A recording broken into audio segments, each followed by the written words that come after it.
అందాల నటుడు అని అనగానే తెలుగు ప్రేక్షకులకు గుర్తొచ్చేది నటభూషణ్ శోభన్ బాబు గారు.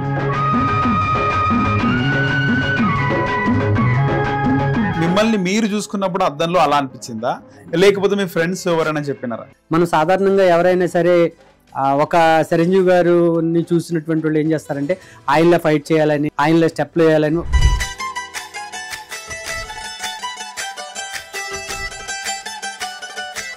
శోభన్ బాబు గారి దగ్గరికి వెళ్ళి నమస్కారం సార్, మీరంటే నేను చిన్నప్పటి నుంచి లైక్గా ఉంటాను, మీ స్టైల్లో ఉంటానంటే, ఏదయ్యా ఈ ఎల్లు వచ్చి గోదావరమ్మ అనే సాంగ్ ప్రతిరోజు ఒక 1 వీక్ వరకు నాకు నేర్పారు. చాలా బాగా స్టేజీల మీద చేసేవాడిని. కృష్ణ గారిని గెటప్తో కలవాలని నేను ఎంతో సంతోషపడేవాడిని. ఒకసారి నేను వారి ఇంటికి వెళ్ళానండి.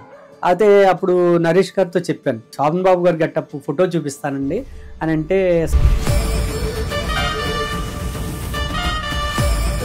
ఇంద్రజ గారు మొన్న శ్రీదేవి డ్రామా కంపెనీలో కూడా అచ్చు మీరు శోభన్ బాబు గారు లాగా ఉన్నారు.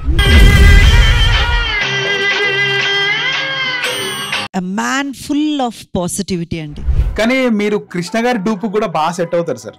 డూప్ వేద్దామని ఎప్పుడు అనుకోలేదా? చాలా మంది అన్నారండి, కృష్ణ గారి లాగా కూడా నువ్వు ట్రై చేయి బాగుంటది అని అన్నారు.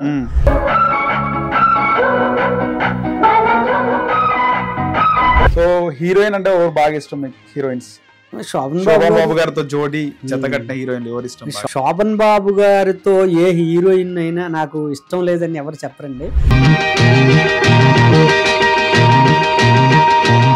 శోభన్ బాబు గారికి బాగా ఇష్టమైన డైలాగు చెప్పండి ఒకసారి. ప్రాణం మానం అంటే కాతర చేయని కర్కొట్టుకుని మూర్ఖుని, ముందో నిజం చెప్పు. ఆనాడు నువ్వు 90 నుంచి వెళ్ళాడు, నీ మెడలో ఒక పసుపు తాడు తప్ప మిగిలిన నగలన్నీ తీసి పారేసి చెప్పు, నీ మెడలో నన్ను తాడు ఆనాడిదా కాదా?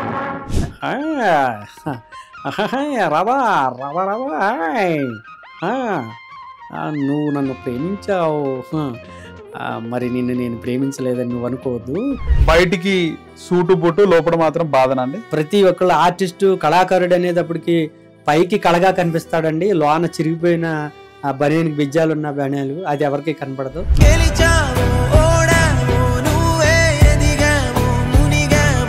నేనే కాదు, నాలాంటి ఆర్టిస్టులు నిజం కక్కలేక మింగలేక ఏడవలేక ఎన్నో బాధలు పడుతున్నారు.